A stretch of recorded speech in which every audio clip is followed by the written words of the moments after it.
यह कथा है धर्म और अधर्म की।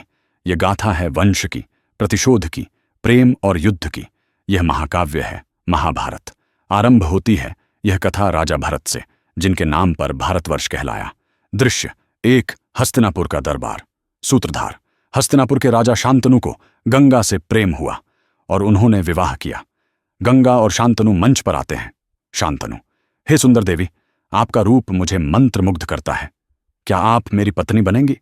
गंगा मधुर स्वर में, राजन, मैं विवाह के लिए तैयार हूं, पर एक शर्त है, आप कभी मुझसे कोई प्रश्न नहीं पूछेंगे। शांतनु, स्वीकृत है। सूत्रधार, गंगा ने 8 पुत्रों को जन्म दिया। 7 को वह जन्म के साथ ही नदी में बहा देती है। जब 8वें को बहाने लगती है, शांतनु चौंक कर बोलते हैं, शांतनु, ठहरो, ये क्या कर रही हो? गंगा दुखी होकर, आपने शर्त तोड़ी, अब मैं चली जाऊंगी, पर यह बालक देवव्रत आपका है। एक दिन यह महान योद्धा बनेगा। दृश्य 2, देवव्रत बनते हैं भीष्म। सूत्रधार, वर्षों बाद शांतनु को एक और स्त्री से प्रेम हुआ, सत्यवती, पर उसके पिता की शर्त थी उसका पुत्र ही राजा बने। देवव्रत मंच पर आते हैं दृढ़ निश्चय के साथ। देवव्रत, पिताश्री के प्रेम के लिए मैं सिंहासन का त्याग करता हूं, मैं आजीवन ब्रह्मचारी रहूंगा।